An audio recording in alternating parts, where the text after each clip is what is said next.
మేఘాల్లో సన్నాయి రాగం మోగింది, మేళాలు తాళాలు వినరండి.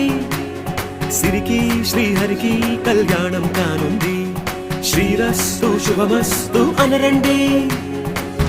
అచ్చ తెలుగింట్లో పెళ్లికి అర్థం చెప్పారంటూ, మెచ్చదగు ముచ్చట ఇది అని సాక్ష్యం చెబుతామంటూ, జనులంతా జై కొట్టేలా జరిపిస్తామండి.